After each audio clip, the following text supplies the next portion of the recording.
Hey you guys, it's Christina. Today I want to share with you my story of how I got bit by a black widow spider. Now don't freak out on me, I'm okay. I'm still here and I have a pretty amazing story to share with you. Before I get started with this, I do want to say that if you can't handle some grotesque pictures or icky details, then this video probably isn't for you. I'm going to be sharing with you pictures of my bite from beginning to end, and I really want to share with you the healing process that took place for me because I really want you to see the amazing healing capabilities of the body when it is truly healthy. Please keep in mind that I am not a doctor and I'm not recommending that everyone who gets bit by a black widow spider does what I did, but I am merely sharing my experience with you to truly showcase the miraculous power of eating fully raw, of being healthy, and the body's ability to heal, repair, and restore itself without drugs. This personal anecdote showcases the power of raw foods, of sleep, of sunshine, of natural or ancient remedies, and, most importantly, self-love. Please keep in mind that this took place in the past and that I am 100% healed and at this point in my life feel amazing. It is because of my lifestyle and diet that I truly believe I was able to heal from this incident as quickly and as miraculously as I did. Are you ready? Here's my story of how I got bit by a black widow spider. From 2007 to 2008 and some parts of 2009, I lived in Costa Rica. And many of you know that I'm Latin American and my family has many friends and some family members who are in Costa Rica. And when I transferred from Vanderbilt University to Rice University, I actually took a period in between schools where I chose to study abroad in Costa Rica. I went to visit our family friends as well as intern with Dr. Graham in Costa Rica and also complete certain studies while I was there. At this point in my life, I had been raw for about 2 to 3 years. I had just overcome my hyperglycemia at the time. I was still a bit underweight, but I felt amazing. And I remember sharing my experience, my testimonial with literally everyone that I came across or everyone that I knew. Literally everyone knew me as the girl who eats fruit. Not kidding. I got bit while I was completing my studies in the undergrad school, learning about plants, herbs, natural medicine, Spanish-speaking inquisitions, interacting with the communities, all of the beautiful ecosystems there, and most importantly for me, permaculture, which is the art of planting fruits and veggies organically in accordance with nature. There were about 30 of us studying abroad with my college there, and we all became very close in a short period of time. We lived in Punta Arenas, and on the weekends we would travel to different areas of Costa Rica to do group studies and just tour. One weekend I will never forget. We went to this farm sanctuary literally in the middle of the jungle. A beautiful place, but seriously some rough terrain. And the first night we got there, I remember one of the instructors showing us around the property farm, and he showed us all of the fruits growing on the plantations on the property. He showed us oranges, papayas, dragon fruits, caimitos, zapotes, piñas, and cacao. For those of you who know me know that I don't eat cacao. Some believe that it's because of the 80-10-10 principle that it has caffeine and it isn't always stabilizing for the body. However, I have to be honest here. This story is the real reason that I don't eat cacao. So that evening that we arrived, a group of us went to go see the cacao trees. And we started picking these pods, and inside they were so cool looking. We broke them in half and we saw the cacao part that resembles the look and the taste of processed chocolate. My friends, this is where chocolate was born. And I remember climbing the tree to get the pods because no one else would do it, and I remember feeling an itch on my neck. I ignored it, and I remember we just had a fun time spending the rest of the evening smashing open these pods with hammers and machetes, and it was so much fun. Later on that evening, my roommates and I were getting ready for bed when one of them said, "Oh my God, look at your neck. It's pussing." And I was like, "Pussing?" I looked in the mirror and there was a decent sized red welt on my neck, the size of a nickel. And it was literally dripping with white pus. We figured I had been bit by something, but we weren't able to do anything until morning. So I remember putting some lavender essential oil on it, and then I went to sleep with my friends and all of the lovely cockroaches around us. It was a lovely evening. The next day, it started bubbling, and it started turning really red and dark red in some areas. And because we were in the middle of the jungle, it wasn't like I could go to the doctor to find out what was going on. We were a good 5-hour drive from civilization as we knew it, and we had to complete a few more days there with this one study before we went back to Punta Arenas. I remember walking around the area of this village, and I remember I found these 2 older women who helped me. I found them and they looked at the bite and they just knew. And they were like, "Arana viuda negra, arana negra." And they kept telling me. In Spanish, this means black widow spider. And they had seen it before. And immediately then and there, one of them went inside into her humble abode and she came back with this bowl where she was mashing basil and garlic together that she had just picked from her garden. And she took this huge glob of whatever this mixture was and she just slapped it right on my shoulder, right by my neck where I'd gotten bit, right here. And she told me that it would get worse and that it would turn black, but that if I kept applying this garlic basil mixture, that it would suck out most of the poison.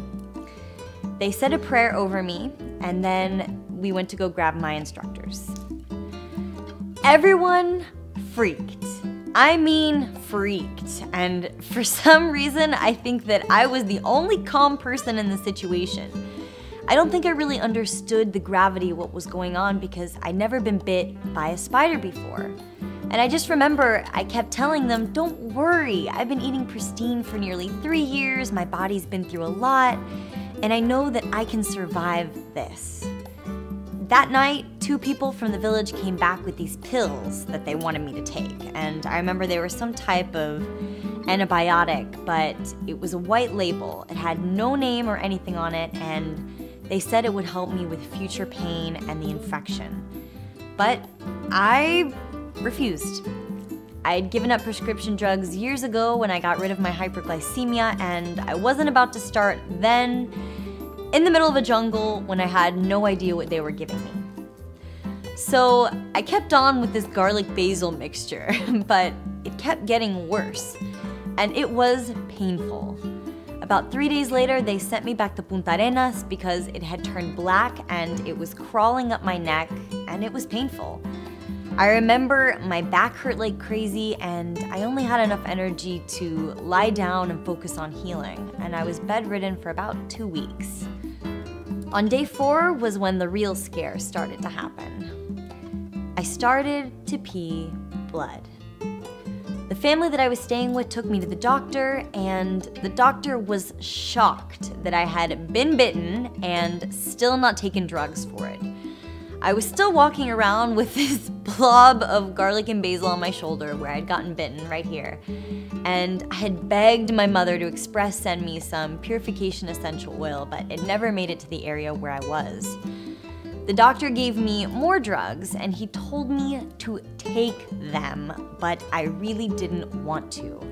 Now I know this was a stubborn decision, but if you were in a foreign country and you didn't really know what drugs they were giving you, and you just didn't feel safe with them, you would have perhaps felt uncomfortable taking them as well. All I remember for the next 2 weeks after that was excruciating pain in my neck, right here, just all the way up and down. Pain while going pee, my back hurt, and I was exhausted. And the only thing that made the pain subside was eating copious amounts of watermelon, because it really helped to keep me hydrated and it let my pee pass without this excruciating pain. I believe that it was because of the watermelon helping to flush out my kidneys with a lot of water that it helped me to stop peeing blood. I had lost quite a bit of weight during this 3 weeks, but I was feeling back to myself. After about a week, I bounced back and I started to run again. I was back to eating my normal fruits. I knew the bite had started to heal when it began to scab. I completed my studies and I went home a few weeks later. So you can imagine that when I got home, my mom, for those of you who have met my mom online through some of these interviews, she was pretty worried about me. And this experience was very difficult for us to navigate together because she wanted me to go to the doctor and get my blood checked and make sure that I was okay. And I was telling her that I felt fine. But to make her happy, I went to the doctor regardless. So I remember we got to the doctor and I remember sitting on his table and he was about to check my blood and he was telling me, "Oh, you got bit by a black widow? Oh no, and you only ate watermelon for 2 weeks? Oh, your results are gonna come back low and oh, you're gonna have this problem and I can't believe you didn't take the medicine." And I almost felt like this doctor was slapping me on the hand for making these choices. And I remember going home that day and I felt scared. I felt like he had instilled this sense of fear within me and I felt bad, like, oh my God, what did I do? I only ate watermelon for 2 weeks. I didn't take the drugs they wanted me to take. But I decided to really just have a little faith in myself and my body because I was feeling fine. I was feeling absolutely fine at that point in time, and I knew at the time that my body was okay. And here's where the really cool part of the story comes in. And I'll never forget that a few days later, I get a call on my cell phone, and it was this doctor.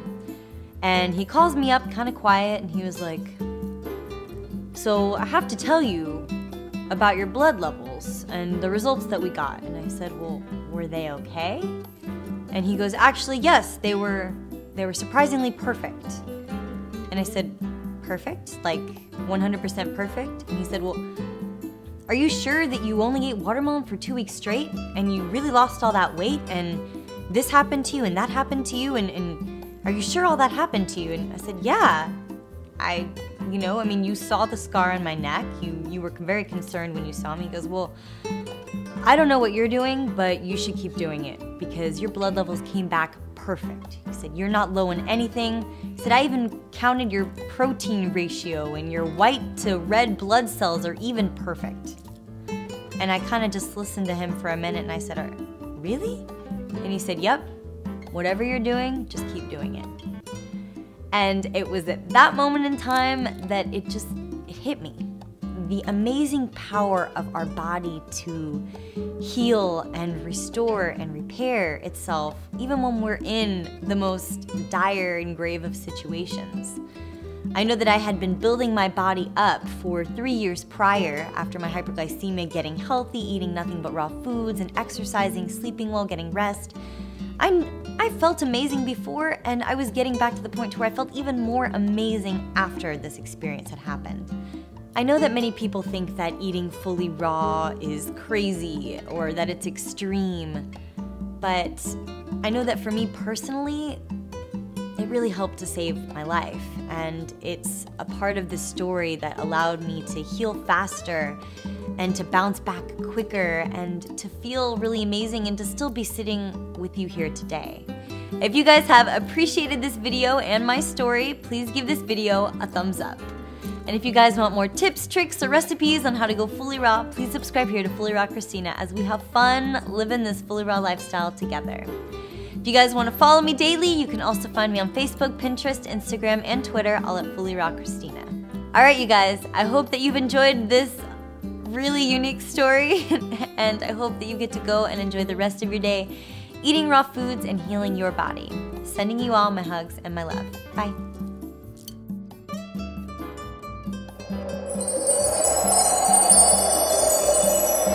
That scar, it healed. It healed. I don't even, that's amazing. Our bodies are pretty awesome. Well, at least I'm not scared of spiders anymore. That's all I can say. Cockroaches are a different story.